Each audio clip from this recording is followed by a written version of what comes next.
Welcome to Ascend to Earth, the podcast where embodiment is the ascension. I'm Virginia Underwood, your co-host and sacred wisdom keeper, oracle, and earth steward. I'll be joined by my daughter and co-host, Hannah Pearl, soul alchemist, astro herbalist, and intuition mentor. This is a space for the seekers, the sensitives, the cycle breakers, and the wild hearts returning to their truth. Each episode will explore what it means to come home to the body through sacred conversation, emotional alchemy, nervous system healing, ancestral wisdom, and earth-based spirituality. We'll also be sitting in circle with other wisdom keepers, visionaries, and embodied leaders, voices who are here to midwife the new world. Here, we don't escape, we descend, we feel, we root, we rise. Let's ascend to Earth. Hello, and welcome to another episode of Ascend to Earth.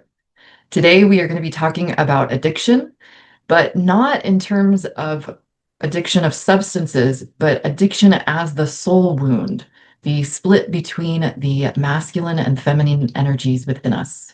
And so I am joined again by my co-host and lovely daughter, Hannah Pearl. Hi, Hannah. Hi. Sorry, I'm holding back a sneeze. Anyways. So yeah, I feel like when you bring up addiction, the mind like immediately wants to go to like uh alcohol or drugs or whatever, but addiction I think is something that touches every person in the society. It's like a product of the society, the constructs that we have created.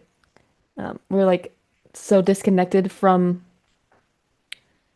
I mean, we put boxes up around ourselves to disconnect us from nature. So that within itself is like fundamentally disconnected from an aspect of ourselves.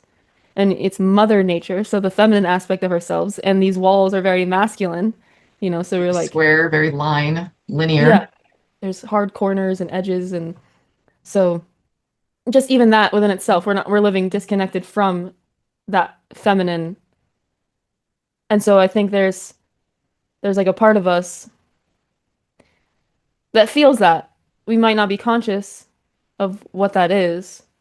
So then we go to these things to numb whatever it is. It could be anything, right? Like addiction can happen in any form. Doesn't even have to be an addictive substance. Like you can be addicted to, I mean, it's like that show, My Strange Addictions. You could be addicted to anything. And beyond even anything outside of yourself, you could be addicted to the chemicals that arise in your body from different thoughts or patterns or Oh, um, yeah. I can totally relate to that. I'm addicted to certain negative thought patterns that create a particular feeling in my body because it's familiar and it feels safe and, yeah. you know, normal. Mhm. Makes me feel normal. Yeah, and your What- body's wired to have consistent patterns.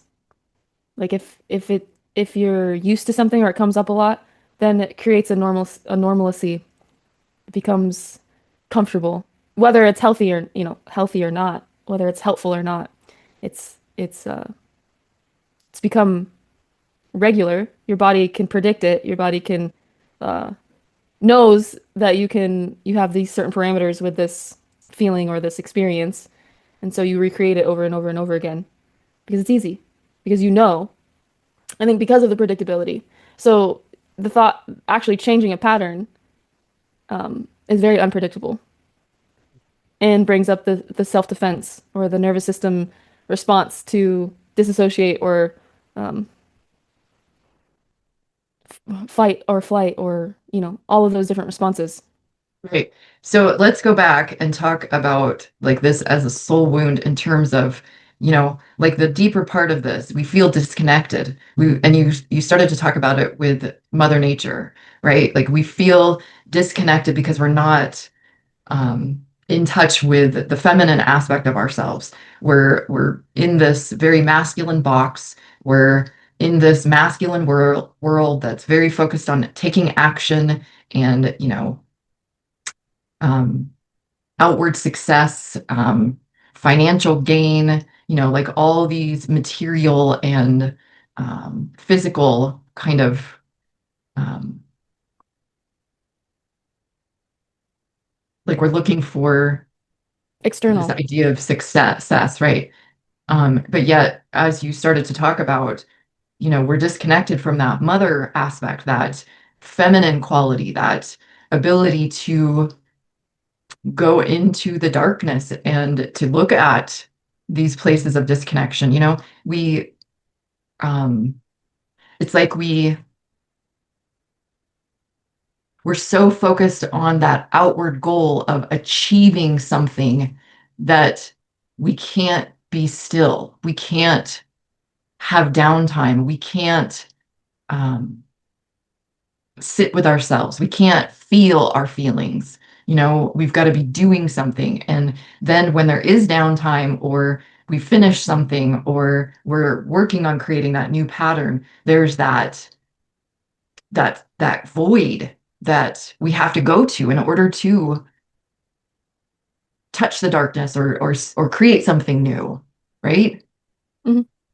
So I don't know where I'm going with that. Well, I like thinking of it in the terms of through the lens of Mother Nature, because like even the way our relationship as a society with nature is really interesting to look at because of the exploitation. It's like we find these very masculine ways, like when we're like in awe of the beauty of nature, but it's also scary as fuck. Like, like if you look at the ocean, we've only discovered 5% or whatever of the ocean, and there's this whole other aspect or part of the ocean that is untouched, that's by human, that's been undiscovered, unexplored. And it scares people because you don't know what's lurking in the depths. Or you're like out in nature and it's so beautiful, but at the same time, like you don't know like what's gonna happen. Like it's very unpredictable. There's like anything could happen. You could co come and encounter with some wildlife or or a natural disaster or whatever. Like there is that aspect of the unknown and the unpredictability that is frightening, especially when you're coming from it from a masculine viewpoint, which wants to have like uh it wants everything to be predictable. It wants everything to be uh like Ordered. yeah, statistical, or like I can group this here and I know that when I do this then this is going to happen. Hmm. And it's being able to be okay with not knowing. Yeah, right. And that's the part that people can't handle. And so they use something, whether it's a substance, a thought pattern, you know, whatever that looks like for you, a relationship, work. I mean, like we said, it could be anything, but we use those things to cover up that because we don't want to go into the darkness. We don't want to, oh my gosh, deal with the scary shit. Hmm.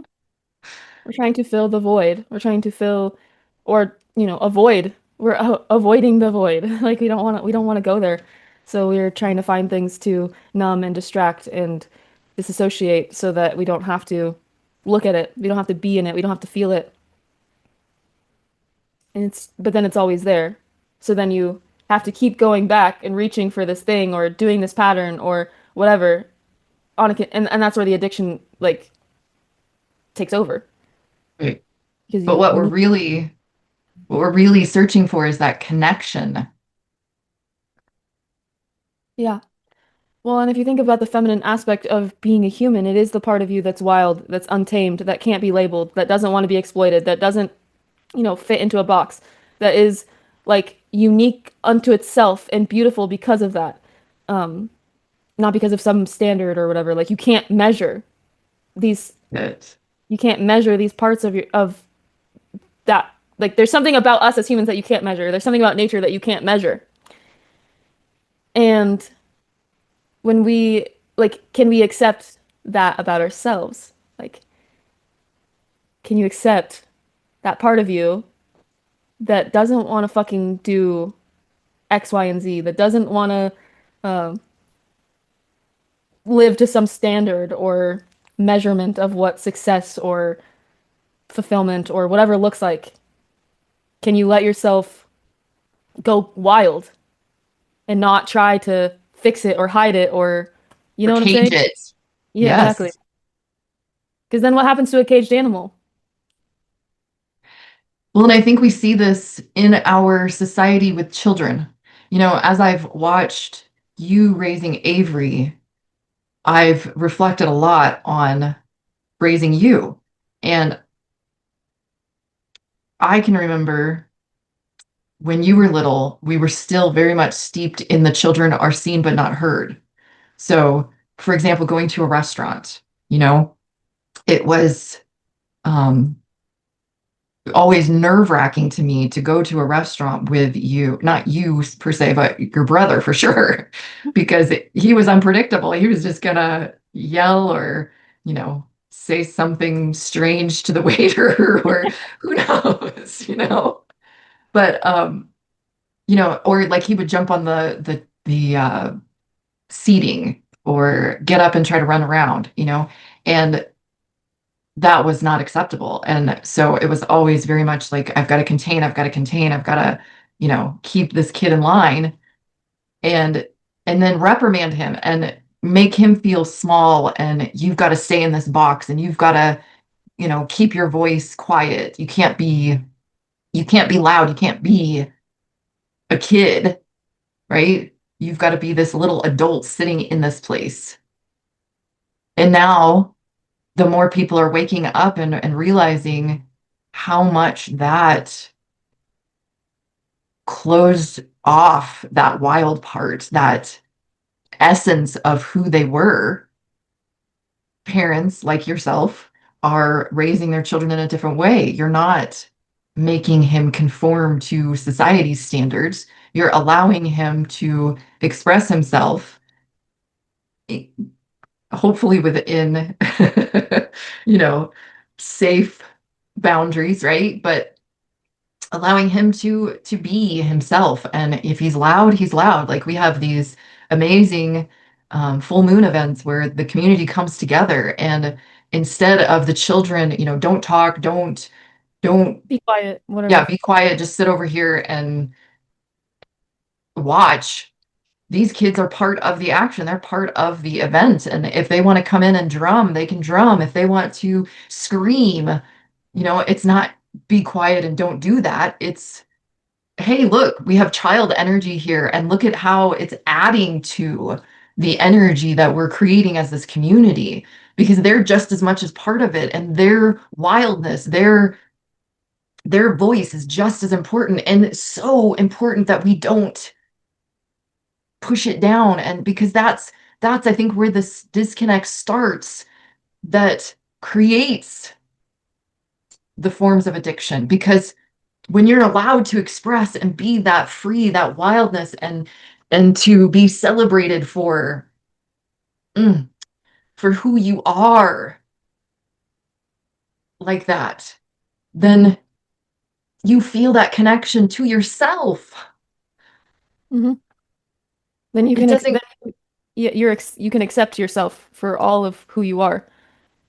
And that's the thing about children, is that they look to us to have that first, you know? Like, and then as we're adults, we take that on ourselves because we learned how to from our family, from our elders, from the people that are raising us. And if we're not shown that, then we won't know how to accept those parts. Then we're gonna have, it's like in raising Avery, I've been tested and seen a lot of where I have judgment about, and it's instead of being like, this is the way that it is, because then you question that. It's like, okay, why though? Why can't you speak? Why can't you add to the conversation? Why can't you be involved in this right now? Like and when I ask myself that question, and a lot of times the answer is because that's what I was told when I was a kid, or that's what I experienced. Well, that's not enough. That's not enough of an answer for me. Like that doesn't fulfill. It's like, well, that's hollow, you know? It's okay, that's because somebody couldn't accept the way that they couldn't accept the feelings they were having within themselves. And so then they had to adjust another person's behavior in order to feel comfortable. Okay, well, I know I'm not here to make anybody comfortable. And I sure as fuck don't think that I don't want to pass it on to Avery and think that he has to make other people comfortable by being a specific way. I think that we all have to learn with being, learn, we all have to learn to be okay with being misunderstood, be okay with not being accepted from other people, and, um, and to not abandon ourselves in the process. And look at how, when we learn that we have to be a specific way in order for somebody else to accept us, and then we go out and we do that. So first of all, we're acting, right? We're not even being ourselves. We're coming from, I have to be this way because that's what's expected of me. And then we're in a situation and somebody doesn't accept us because of this, then what happens then? Then we're not even being true to ourselves and we're still not accepted, Hmm. which creates even more of a disconnect. Which goes deeper into the addiction spiral. Because the more, and you don't have, if you don't have coping mechanisms to handle these feelings that you're having, then you're going to reach for anything that will comfort that will help you feel, and not even feel, but like cope with or deal with, or I guess just deal with that feeling. Because you're not actually addressing it, you're just like shelving it or like repressing it, pushing it back further, further, further, further, so you don't have to look at it. And that's why you have an addiction to begin with. Because and it's the more that you go into that, the further away that the deeper that settles into your body, and the bigger the gap is of disconnect. You're just reinforcing the disconnection every time. Right. And if we get shown that when we're children, then that's a deep ass disconnection. Yeah. And how many of us are walking around with that level of disconnection right now? Hmm. I mean, I can tell you, I have spent the last 30 years healing the ancestral karma, the limiting beliefs, the patterns of addiction. And 30 years later, I mean, before we got on this call, I was just talking about recognizing this unconscious pattern related to money, which I would say is an addiction. Hmm.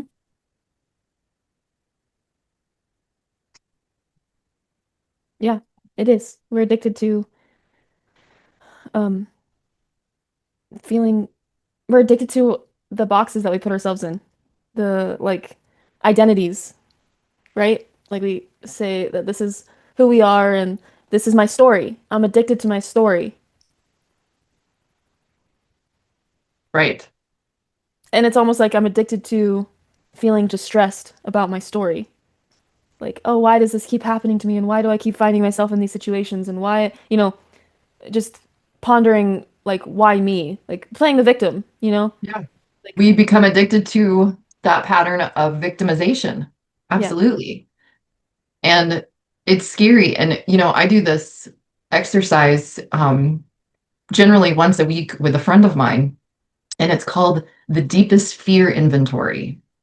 And it's based on Carolyn Elliott's, I think she goes by a different last name now, but her work, she wrote the book Existential Kink. Um, anyway, it's based on her work and looking at what we're getting out of these addictions, these limiting beliefs. So DFI, deepest fear inventory. This example is kind of vague, but what you do is you're looking at um, something that you want to create in your life. So you're going to say or write the statement, something like, I hate and resent, or I refuse to have this particular thing. So let's say the life of my dreams. And then your next piece is, because I have a deep fear that, and then you write out the 20 things that come to you around these fears. I mean, around being afraid of that particular dream or desire that you hold. Um, and what's interesting doing that exercise is, the things that you expect to come up. Like, I'm afraid of being a failure. I'm afraid of, you know, being rejected, or I'm afraid of somebody abandoning me, or things like that. But the things that also come up are, I'm afraid of being successful. I'm afraid of handling all the money that would come with that. I'm afraid of handling all the attention I'm going to receive. I'm afraid of, basically all these things going well in my life. Hmm. And we can see where that addiction keeps us stuck in this state that, um, you know, so we're not going to feel those things like being accepted or being valued, or um, creating the financial stability in our life. Or does that make sense? Yeah. So basically, you're afraid of your own success on some level, and you're blocking yourself from experiencing that because of all of the things that that comes with, all of the other beliefs that come in about, or fears Have that. been Right, that have been perpetuated from our childhood, from the people in our lives who were teaching us, training us, parents, caregivers, teachers, whatever. Um, we're just perpetuating those cycles. It's like I was telling you this morning about recognizing how, something that my father said when I was 10 years old has stuck with me for the last 40 years and has colored my perception of what I am capable of, and has limited me in reaching my full dreams and desires in this life. Because, well, if my dad doesn't believe in me and laughs at my dreams, then I must be too much, or they must be ridiculous. I must not be capable of achieving those things. Hmm. Yeah, and it's one thing to recognize that. Um, but then it's another thing, like that keeps you playing small, and so it goes back to that comfort of like you've found comfort in being small. Right. So I'm now getting it's like, something. yeah. I'm getting something from being small. There's a, it's like, and this is what has been coming up a lot for me lately as I've been processing these things. Um, we talk about cutting in like adolescent or teenagers, when they don't know how to deal with their emotional self, these big emotions that they're having. And so they will learn, if I just cut myself, then that relieves some of the pressure. That pain relieves the pressure. For me, cutting didn't do it. I needed something deeper. I needed words. And so my form of cutting was cutting myself, like uh, On the my inside. belief in myself. Hmm. What was that? Oh, I was saying like it was on the inside, like you were cutting, like just, yeah, cutting up these pieces of you on the inside, like it was a deep, like you were trying to make yourself feel emotional pain. Right. Yeah. Yes. So I didn't have to move to the other side or look at that deeper. I could just sit in that pain, and that was my addiction. Hmm. Yeah, because the thought of anybody, if your dad laughed at you for having these dreams, then like, and that hurt, like if you actually did it, then it feels like other people, like that'll just like, that's the outcome. Yeah, That's if the my story. dad's laughing at me, he's my safe place, right? My support. And if he's laughing at me in terms of my dreams, then who else is going to, like that means that everybody else is going to laugh at me. If my dad doesn't Mhm. believe in me, then nobody's going to believe in me because my Yeah. dad is that close person. He lives with me, he's part of me, you know? And that masculine part of us is the one that creates the foundation and the structure and support in our life. And our father figure is showing our inner masculine, like being an example for the formation of our inner masculine. So if that was your example, then you're going to treat yourself that way and you're going to laugh at all of your dreams and you're not going to take yourself seriously. Right. Right. So how do we reunite the inner masculine and inner feminine, if I could get my words out? Reparent ourselves. Yeah, You have to just it, it's like there's no quick fix, right? Like, which is funny because we're talking about addiction. Well, addiction is the quick fix. So it's like exactly. getting okay, being like realizing that what we're looking for is not going to soothe us in that way. And it's a continual process of looking at these parts, looking at Yeah. these expectations, at these stories that we're holding on to. And that means being in situations and allowing them to come up and allowing yourself to look at them without attaching to the story and noticing when you do. It's just awareness, like continually bringing your awareness back to the same thing over and over and over and over and over and over again until it finally doesn't hold the same feeling. Right. It's And like like, exposure therapy. yeah, yeah. Yeah. So you have to accept being uncomfortable. You have to Well, accept, right. That's the thing. That's yeah. that's where it's really that's the meat of it is sitting in the uncomfortable feelings, not attaching to the stories that are coming up around them, but just being with them, which I think we've talked about probably on all of the podcasts that Every we've. single podcast. That's why I said it that way, because I was like, it's about being okay with being uncomfortable, sitting Yeah, in pain and accepting that things are gonna suck, dude. It's accepting that it's not gonna feel good all the time. Like we didn't sign up for this experience to just have a good time. Like it's not what it's about. We signed up for the whole range of human experience. And actually, to genuinely feel good, you have to know what it feels like to not feel good. exactly. And that was what I was going to talk about is how, you know, there was this poem I remember from childhood that said something like, only as deep as I feel, basically only as far down as I can go is how high I'm going to rise. Mhm. So if I can't go deep, then I'm not going to rise very far up.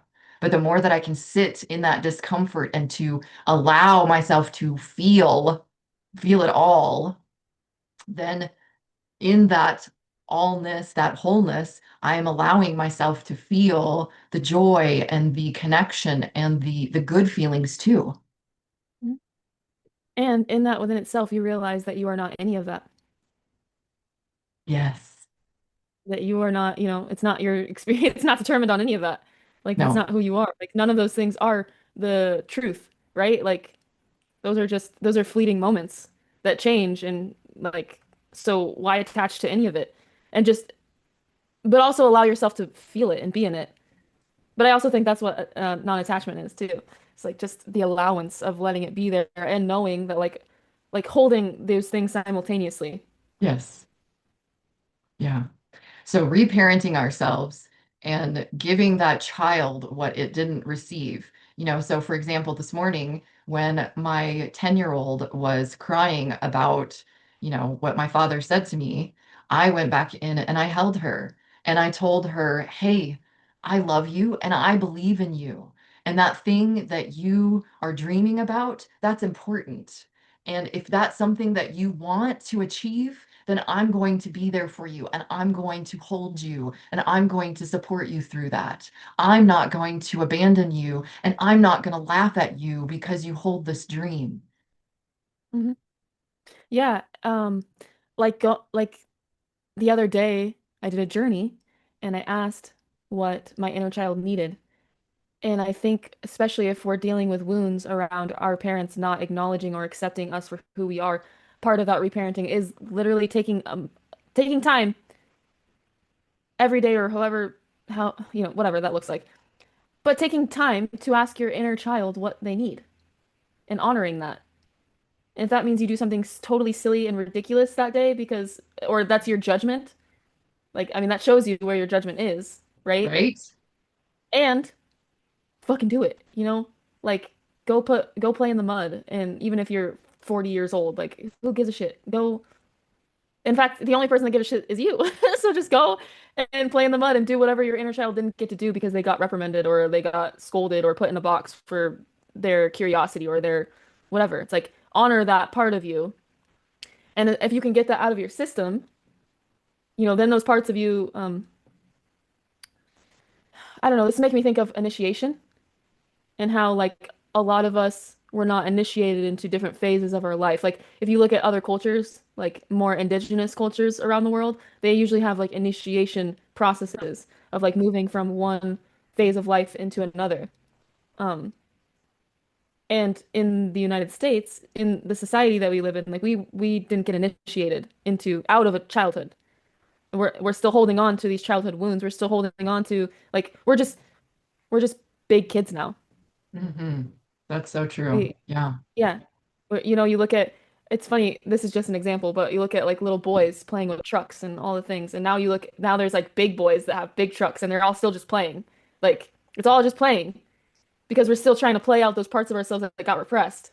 Right. And so if we can allow ourselves to do that without shame, without judgment, then we'll heal that and then we can be initiated into the next level of consciousness, of Yes. experience. Yes. Yes. Okay. Is there anything else that you want to say before we wrap up? No, Okay. Well, thank you for your insights and wisdom, Hannah. likewise. And I just want to say that, what if addiction isn't your enemy? What if it's the map? And what if it's showing you, you know, these places where you haven't accepted yourself, where you haven't been held or honored or, valued for who you are or even allowed to feel? So today, I invite you to stop shaming, to stop, you know, uh, to stop denying these parts of yourselves and trying to find something outside of yourself to feel that void. And I invite you to sit with yourself and to give yourself the love and the acknowledgement that you never received. So thank you for joining us. We look forward to seeing you in the next podcast. That Love have about been right, that have been perpetuated from our childhood, from the people in our lives who were teaching us, training us, parents, caregivers, teachers, whatever. Um, we're just perpetuating those cycles. It's like I was telling you this morning about recognizing how something that my father said when I was 10 years old has stuck with me for the last 40 years and has colored my perception of what I am capable of and has limited me in reaching my full dreams and desires in this life because, well, if my dad doesn't believe in me and laughs at my dreams, then I must be too much, or they must be ridiculous. I must not be capable of achieving those things. hmm Yeah, and it's one thing to recognize that. Um, but then it's another thing, like that keeps you playing small, and so it goes back to that comfort of like you've found comfort in being small. Right. So I'm now getting it's like, something. yeah. I'm getting something from being small. There's a, it's like, and this is what has been coming up a lot for me lately as I've been processing these things. Um, we talk about cutting in like adolescent or teenagers, when they don't know how to deal with their emotional self, these big emotions that they're having. And so they will learn, if I just cut myself, then that relieves some of the pressure. That pain relieves the pressure. For me, cutting didn't do it. I needed something deeper. I needed words. And so my form of cutting was cutting myself like uh on the my inside? belief in myself. Hmm. What was that? Oh, I was saying like it was on the inside, like you were cutting, like just, yeah, cutting up these pieces of you on the inside, like it was a deep, like you were trying to make yourself feel emotional pain. Great. Yeah. Yes. So I didn't have to move to the other side or look at that deeper. I could just sit in that pain, and that was my addiction. Hmm. Yeah, because the thought of anybody, if your dad laughed at you for having these dreams, then like